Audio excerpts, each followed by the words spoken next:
Christmas!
Rudolph, you ate all your porridge.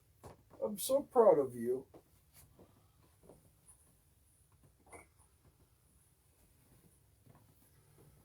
Rudolph, you ate all your porridge. I'm so proud of you.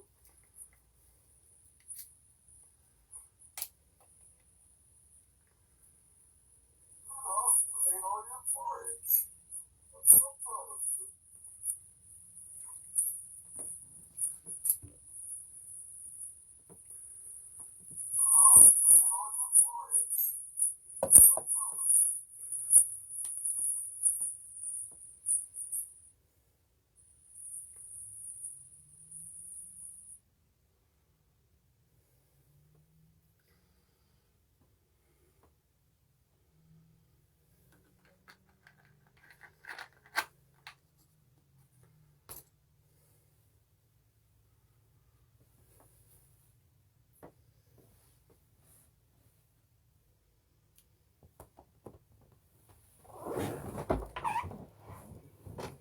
Merry Christmas, everybody.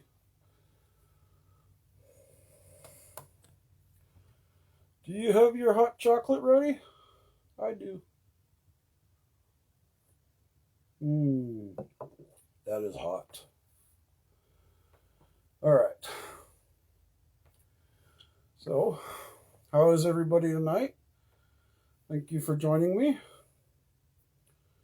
I will be reading two stories tonight.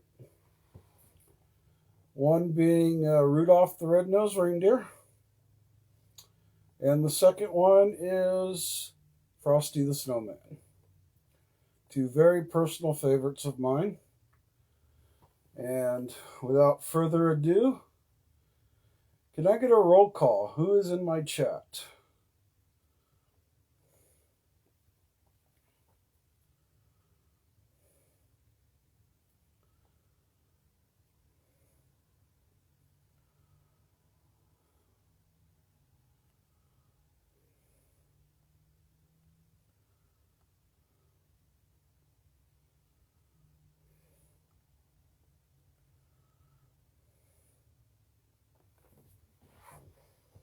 Is nobody in my chat? Matthew? Are you in my chat?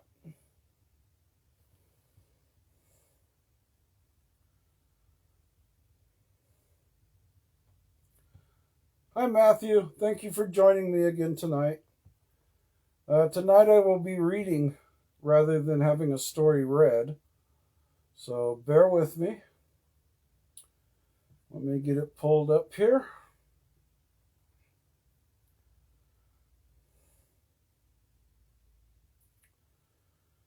Alrighty, let's do...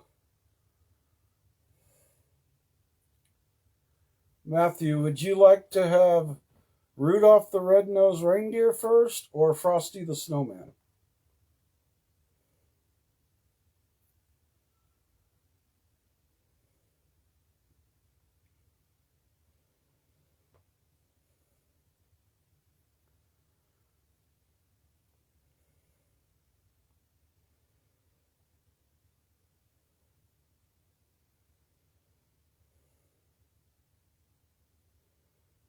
Rudolph the Red-Nosed Reindeer or Frosty the Snowman?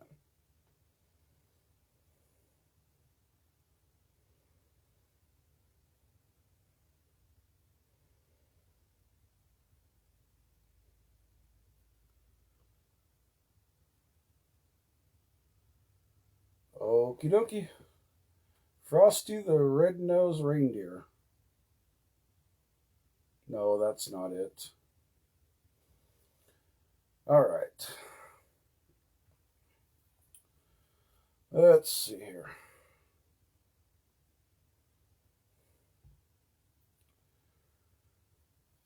Christmas Town, also known as the North Pole, is the wonderful place where Santa Claus lives with Mrs. Claus, all the elves, and the flying reindeer that pull Santa's sleigh every Christmas Eve. Nowadays, Christmas Town is a happy place. The elves make toys, the reindeer fly, but in the old days, everyone had to watch out for the abominable snow monster. He was big and furry and hated everything having to do with Christmas, and he liked to eat reindeers. All that started to change when Santa led reindeer. Donner became a papa. We'll call him Rudolph, said Donner, looking at his new son.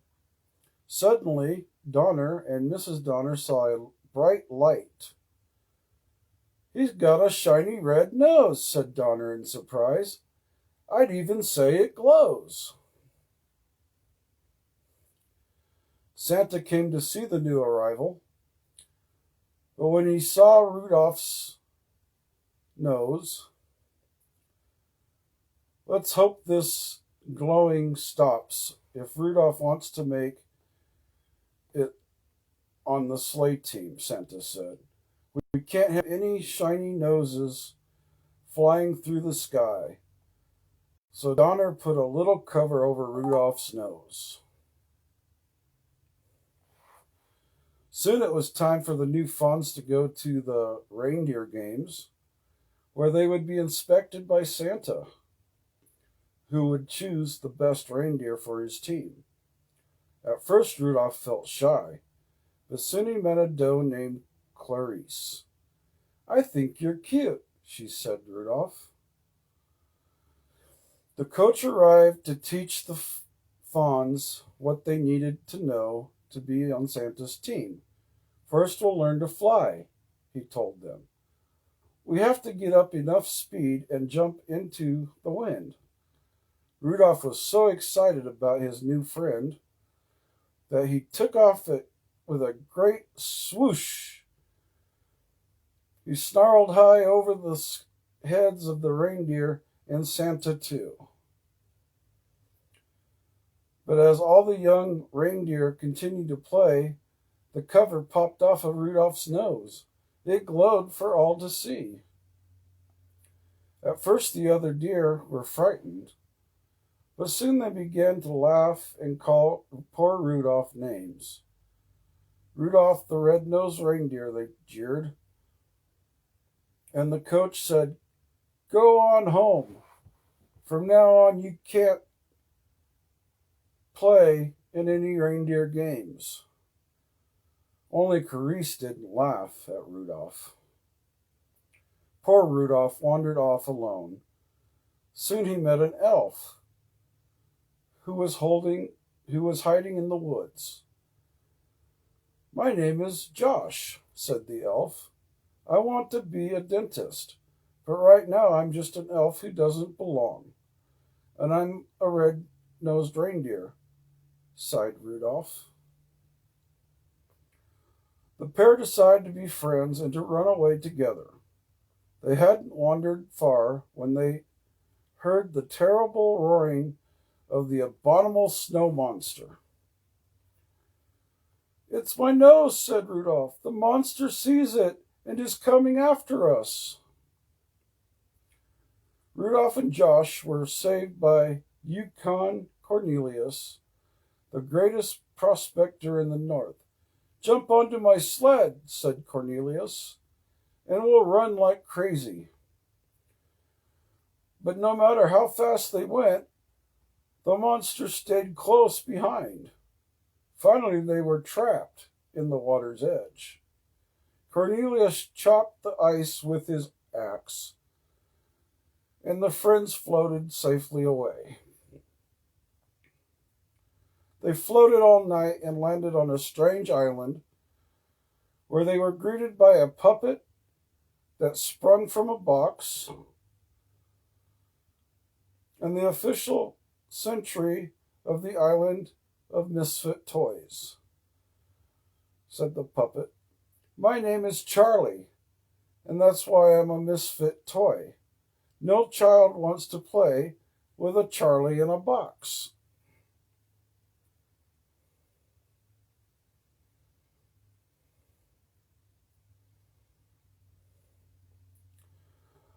"We want to travel with Santa in the magic sleigh," said a misfit doll. "Otherwise, we'll miss all the fun with the boys and girls when Christmas Day arrives." The friends met an elephant with polka dots, a choo-choo train with square wheels, a water pistol that shot jelly, a bird that swam, a cowboy riding on an ostrich, and a boat that couldn't float. "We're misfits too," said Rudolph. "Maybe we could stay here with you." That night, while Josh and Cornelius slept, Rudolph lay awake. "My nose will only bring my friends more danger," he thought. "I must go off on my own." But as he wandered alone in the snow, Rudolph realized that he couldn't run away from his troubles. Rudolph returned to the mainland and headed for Christmas Town. But first he had to pass the cave of the abominable snow monster. As he did, Rudolph heard voices crying, "Help! Help!" Rudolph rushed inside. There were Rudolph's parents and Clarice. They had been searching for Rudolph and had been caught by the monster, who was about to devour Clarice. "Put her down!" Rudolph cried, butting with the surprised monster with his little antlers. Just then, Josh and Cornelius pulled up outside the cave. They had followed Rudolph's trail and knew he needed help. "An abominable snow monster will never pass up a pork dinner," said Cornelius. "Josh, you sit outside the cave and oink like a pig. When the monster comes outside, watch out." Josh approached the mouth of the cave, oinked, oinked He called the monster, dropped Clarice, and rushed outside. At that moment, Cornelius pushed a great snowball down the top of the hill. Splat! Working quickly while the other monster was stunned, Josh and his dentist tools to move the monster's teeth. Back in Christmas Town, Rudolph told how he and his friends had defeated the abominable snow monster. Everyone realized that misfits have their place too. Rudolph told Santa about the misfit toys. As soon as the storm lets up, I'll find homes for them, Santa promised. Then the weather elf handed Santa his report. Santa gasped. The storm wasn't subsiding by tonight. I wouldn't be able to fly my sleigh.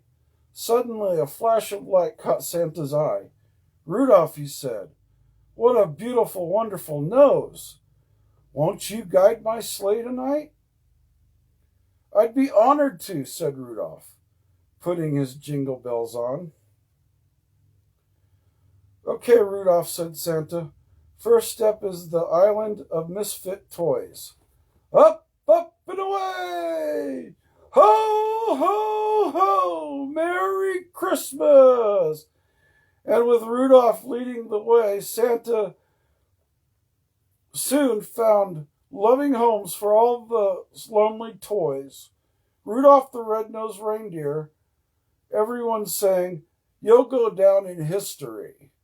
And he did. The end. What a wonderful story. I remember that night like it was yesterday. And Rudolph has been part of my team ever since. He likes carrots, by the way. Make sure to leave him a carrot. Anybody have any questions about this story?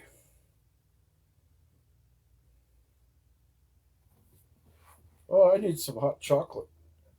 My voice is parched. It's still hot.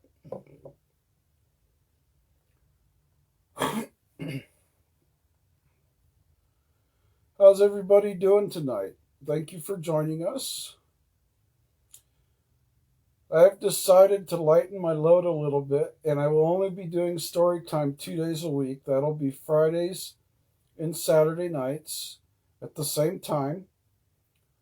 We'll start about 6:15, start reading at 6:20, and I do plan on reading stories from here on out.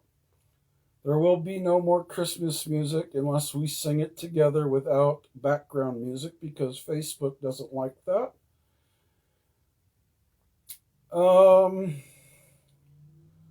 With that being said, how about if we sing Jingle Bells?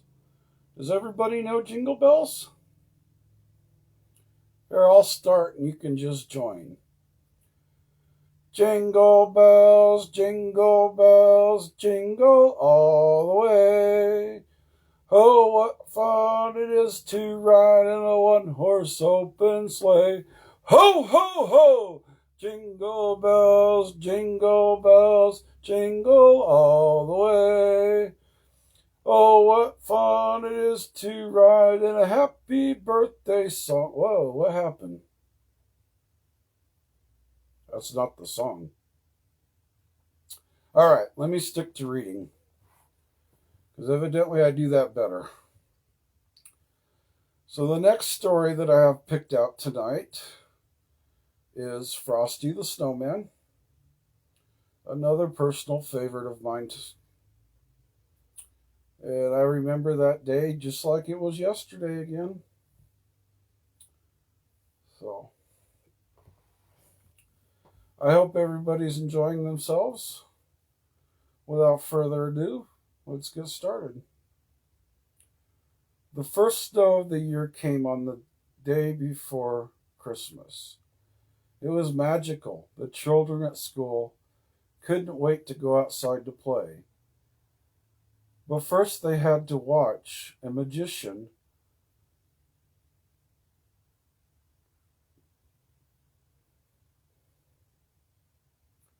Professor Hinkle perform. I'm sorry, this is all blurry. Messy, messy, messy, the professor grumbled as his magic tricks failed again and again. He threw his magic hat in the garbage, but his rabbit, Hocus Pocus, took it out and hopped off with it.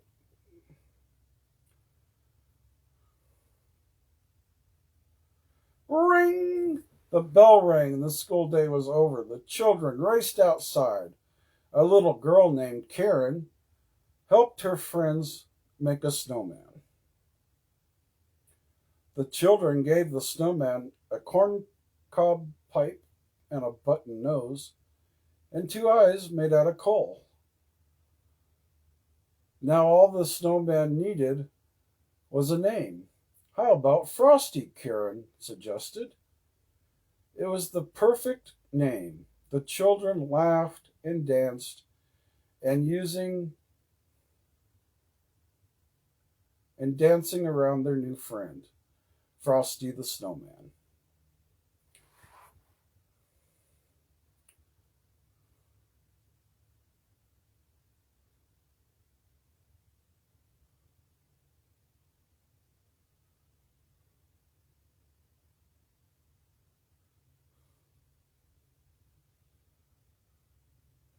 Hang on one second, I'm having technical difficulties.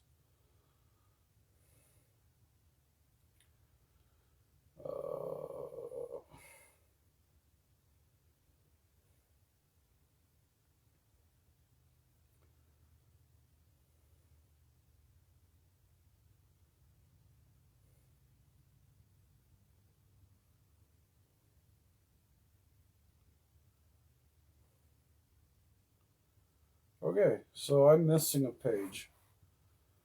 I don't know how that happened. Long story short, the hat that Hocus Pocus hopped away with wound up on Frosty. And this is what happened. Happy birthday, Frosty said, opening his eyes and smiling. The children were delighted. Their snowman had come to life. It must be the hat, Karen said.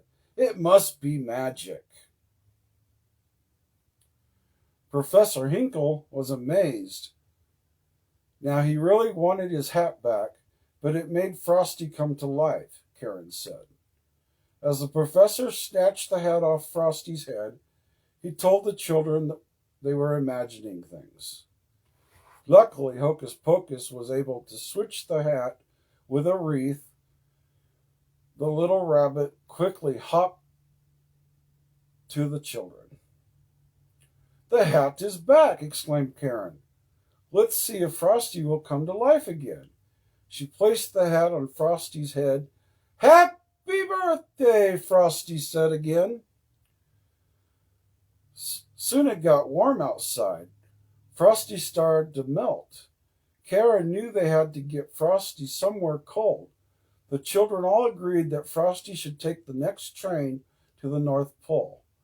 Frosty was very happy. Let's have a parade, he said. At the ticket office, they realized they didn't have enough money for the ride. Hocus Pocus got an idea. There was a refrigerated boxcar carrying ice cream and cakes to the North Pole. Frosty could ride in there. He got on board. Karen and Hocus Pocus decided to travel with him. Professor Hinkle saw the three friends and hid underneath the train. He wanted that hat back. The boxcar was perfect for Frosty, but it was too cold for Karen. Frosty knew he had to get Karen somewhere warm quickly as possible.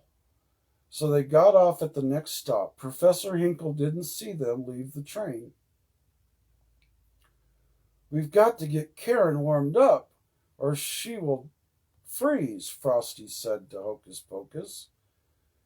They came upon a small clearing where the